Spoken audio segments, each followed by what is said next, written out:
4, 3, 2, 1, 0.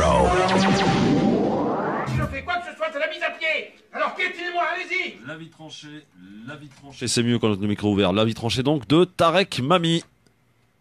Les deux antisémitismes, le bon et le mauvais.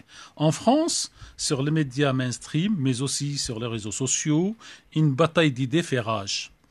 Elle œuvre à imposer la sentence qui veut.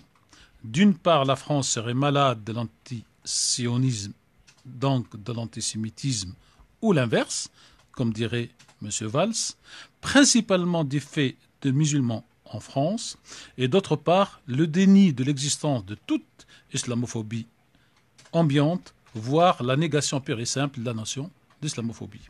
À y regarder de plus près, nous pouvons affirmer ici et maintenant sur France Maghreb 2 que les deux notions d'antisémitisme et d'islamophobie sont en réalité les deux facettes de la même médaille, celle que l'ancien président américain Bush Jr. qualifiait sans ambiguïté de ceux qui ne sont pas avec nous sont donc contre nous. À France Maghreb 2, nous préférons plutôt la sentence de Nelson Mandela qui lui proclame « Ceux qui travaillent pour nous, sans nous, travaillent contre nous ». Nous avons connu, depuis la campagne électorale de Nicolas Sarkozy en 2007, une ascension fulgureuse de l'idée que tout en France serait la faute des musulmans et surtout de l'islam. Depuis, cette idée va glisser, d'abord pour suggérer et ensuite pour affirmer sans vergogne que la France connaît de l'antisémitisme, un nouveau antisémitisme en rupture de celui qui règne historique et en permanence en France depuis l'affaire Dreyfus. Un nouvel antisémitisme à l'initiative des populations françaises musulmanes, dans un amalgame général ne faisant aucune distinction entre les citoyens français de confession musulmane et les étrangers résidant en France de confession musulmane, sans distinction aucune. Cette marche crescendo que l'on peut baptiser, sans risque de se tromper, d'islamophobie, puisque, après avoir attaqué les hommes et leur comportement, on attaque maintenant directement la croyance de ces hommes et leurs textes sacrés, qualifiés de textes violents contre les juifs, ce qui revient à le qualifier de texte antisémite, comme le suggère la pétition dite de 300, menée par Philippe Val, qui, je le rappelle, est l'ancien directeur de Charlie Hebdo et de la radio des services publics France Inter, excusez du peu. Cette pétition a même amené la signature d'anciens premiers ministres de droite, Raffarin, et de gauche, Valls et Cazeneuve.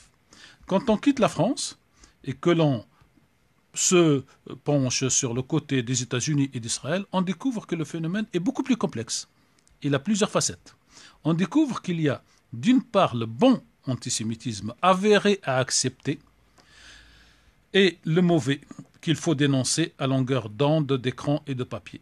Le bon antisémitisme avéré à accepter, c'est celui des évangélistes américains qui œuvrent activement à regrouper tous les juifs en Israël pour précipiter le retour du Messie et faire reconnaître aux juifs qu'ils se sont trompés dans leur croyance judaïque à laquelle ils doivent dorénavant renoncer pour revenir et adopter l'évangélisme.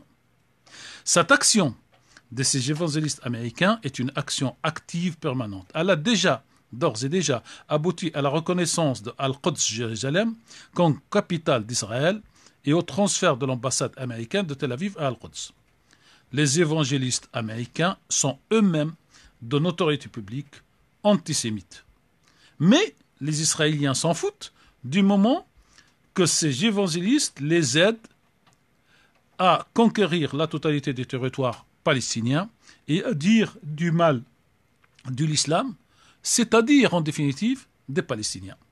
Le mauvais antisémitisme est supposé être celui des musulmans en France et dans le monde, parce que tout simplement les supporters de la propagande israélienne dite Hasbara et les Sayanim, et je vous demande d'aller chercher la définition de ce terme superbe, est hérité par le fait que certains des Arabes et des musulmans, et pas tous, osent encore parler de la question palestinienne et contestent le sort qu'il aurait fait par l'armée israélienne. Et pour citer le dernier des massacres, pour reprendre l'expression de M. de Villepin, le 14 mai, jour de la Nakba palestinienne, qui a fait 62 morts palestiniens.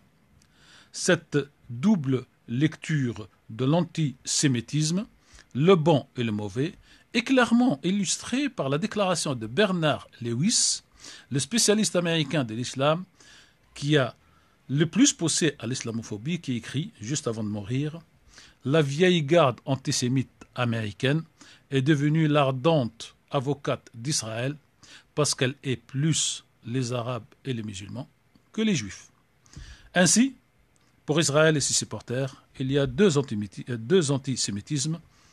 C'est comme le cholestérol. Il y a le bon, il y a le mauvais. Merci, Tarek Mami, pour